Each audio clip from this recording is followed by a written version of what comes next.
Have you ever felt like the smarter you become, the lonelier you get? Like every book you read, every insight you gain, every deep thought you think somehow builds another wall between you and the rest of the world? If you're nodding right now, listen carefully. You are not broken. You are not antisocial. You are not some tragic misfit destined for isolation. You are experiencing what I call the curse of intelligence, and it has been haunting the greatest minds for millennia.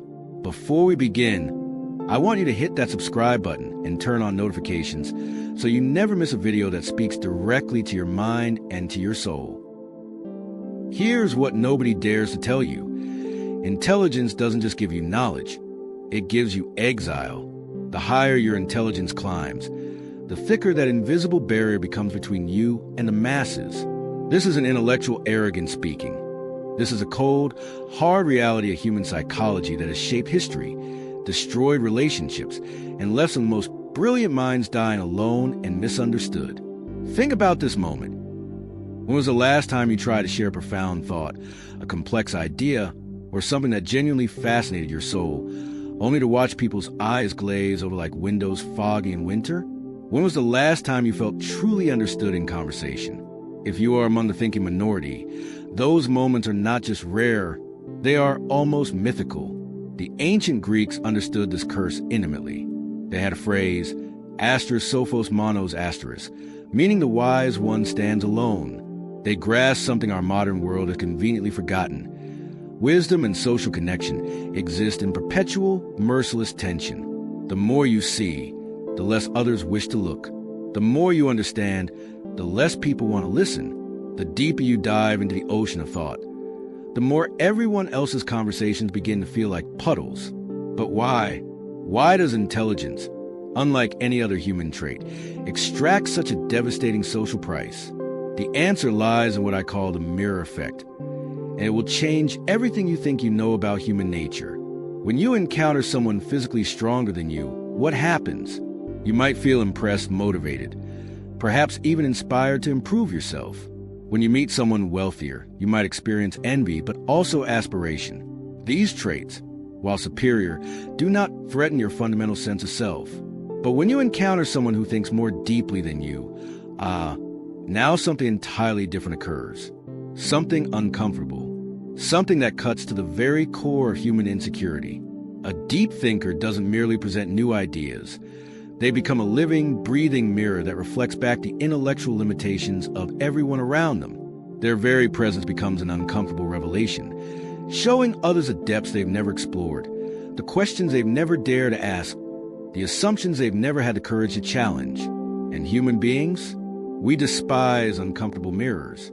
Have you ever witnessed this phenomenon? You're in a group conversation, everyone laughing about trivial matters, when someone introduces a genuinely thought-provoking question. Watch what happens next. The laughter dies like a candle in the wind. Bodies shift uncomfortably, and someone has to quickly steer the conversation back to safe, shallow waters. This isn't a coincidence. This is psychological self-preservation in action. History bleeds with evidence of this curse, and the blood belongs to our greatest minds. Consider Socrates, the father of Western philosophy. This man was literally executed by his own society for the unforgivable crime of thinking too deeply. His method of questioning, the Socratic method we still revere today, made his contemporaries so profoundly uncomfortable that they chose to kill him rather than confront their own ignorance. They gave him hemlock because he held up a mirror to their intellectual poverty. Galileo Galilei spent his final years in prison in his own home for daring to suggest that Earth wasn't the center of the universe. Not because his science was flawed. We know now he was absolutely correct, but because his ideas shattered the comfortable delusions of his time. They preferred their false certainties to his inconvenient truths. Nikola Tesla, whose electrical innovations literally power the world you live in today, died alone in a New York hotel room, feeding pigeons, largely forgotten by a world too small to comprehend his revolutionary vision. His ideas weren't just advanced. They were centuries ahead of minds trapped in conventional thinking. Friedrich Nietzsche, whose philosophical insights continue to influence thinkers today, spent his most productive years in complete social isolation, writing letters that few would read and books that fewer would understand during his lifetime. These weren't antisocial hermits who chose solitude. These were luminous minds systematically pushed to society's margins because their intelligence made others feel inadequate. Their curse wasn't that they couldn't think. It was that they couldn't stop thinking in a world that had stopped thinking long ago. Today, we face an even more sinister version of this ancient curse. We inhabit an age that supposedly celebrates intelligence. Yet intelligent people report feeling more isolated than ever before in human history.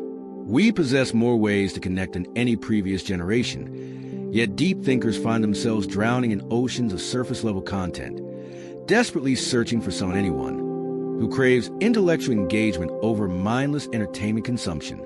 Social media promised to unite like-minded souls, but instead created echo chambers and obliterated attention spans. The average post receives engagement for thoughts that require seconds to process, not the kind of profound contemplation that demands hours or days to mature properly.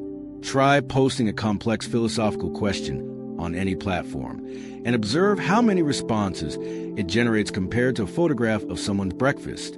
Dating applications have made this curse devastatingly visible. How many brilliant minds swipe past potential connections because they know that explaining their genuine interests will require conversations longer than most people's attention spans can endure?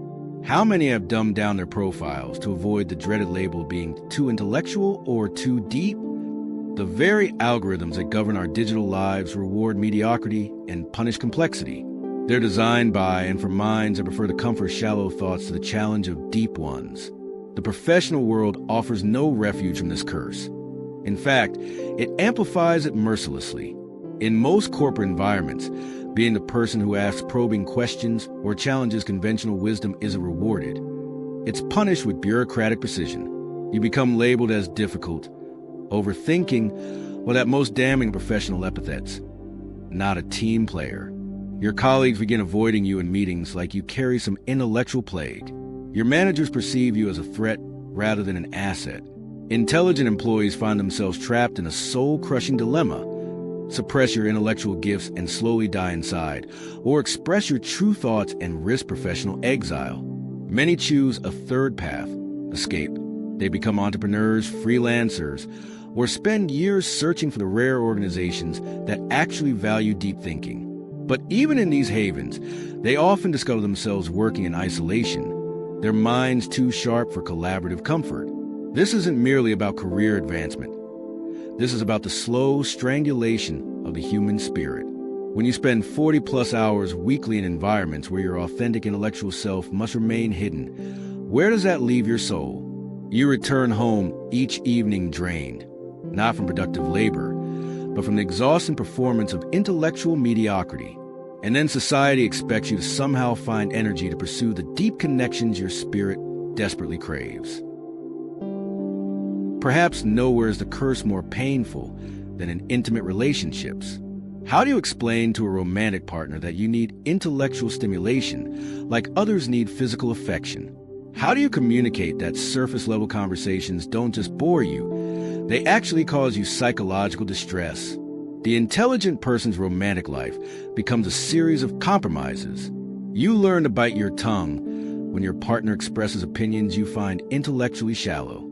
You smile and nod when they share excitement about things that seem trivial to your expanded consciousness.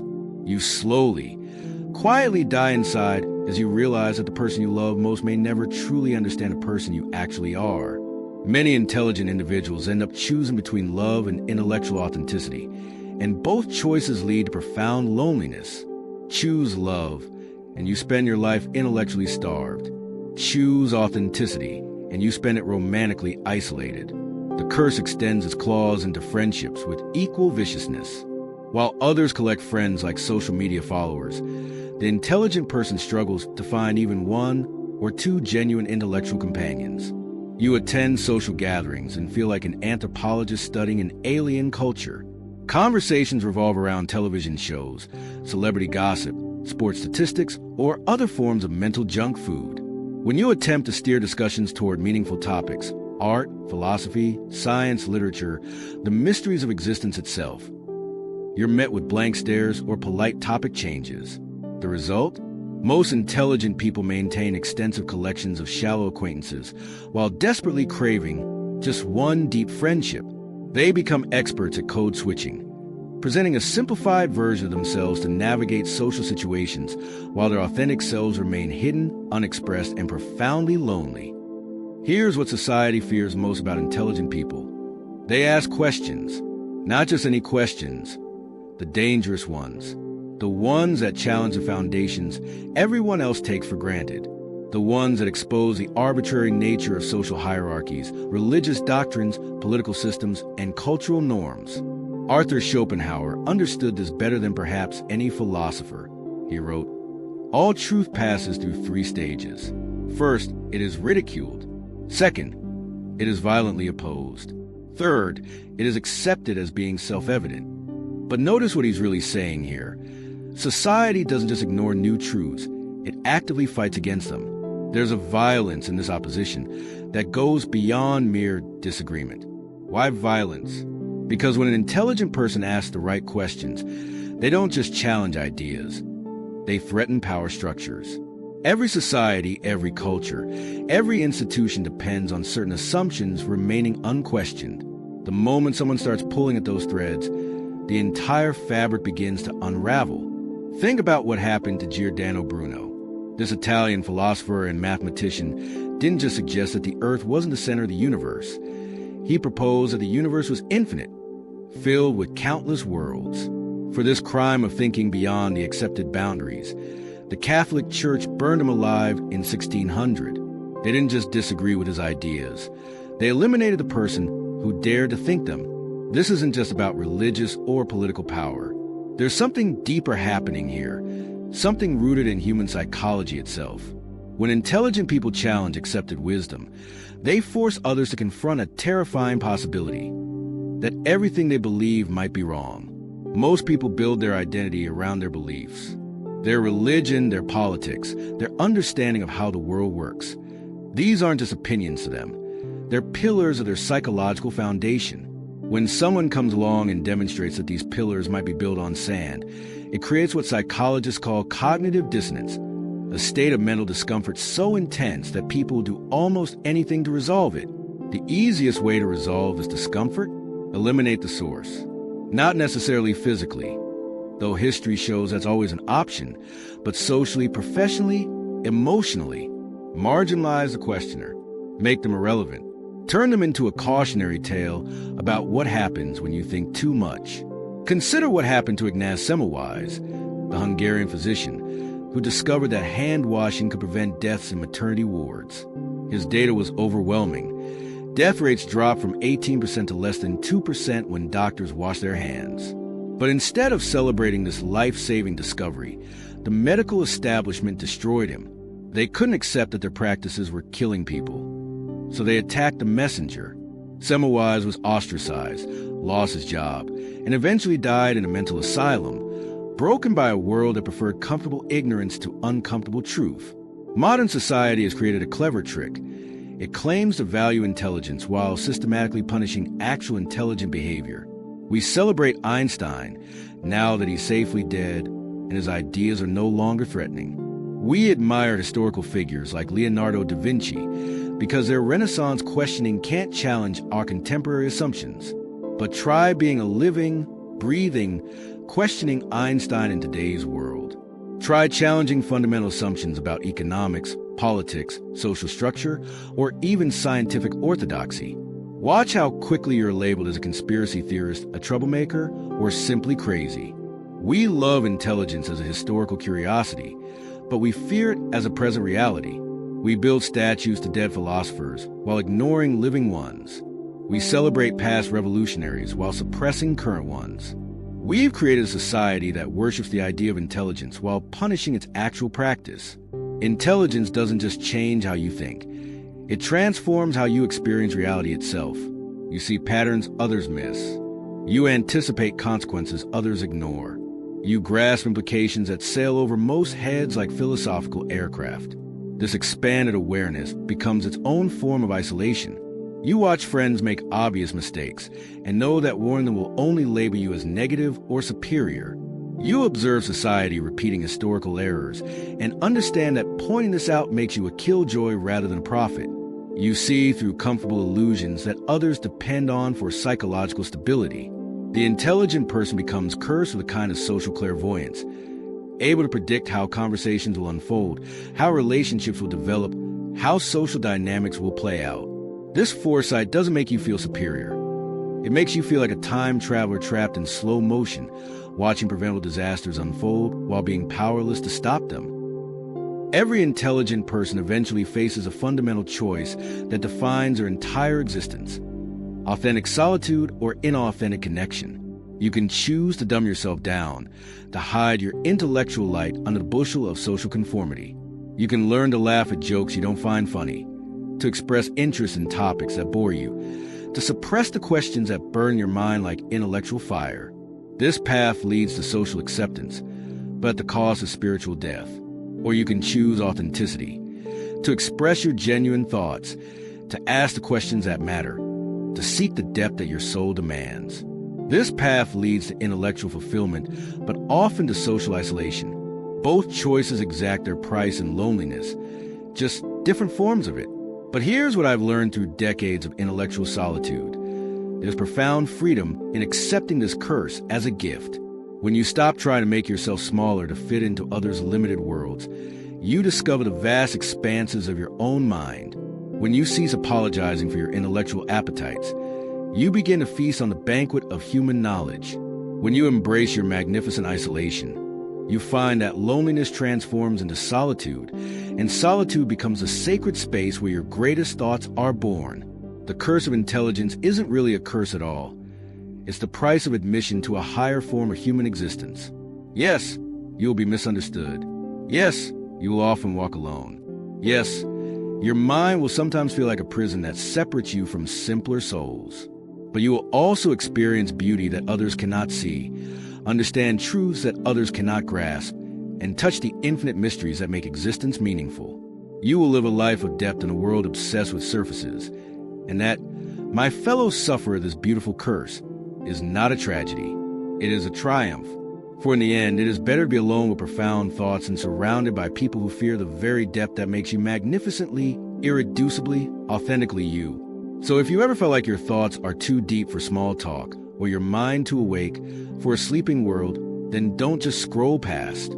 Subscribe now, tap the bell, and leave a comment below. And remember to share this with someone who needs to hear it.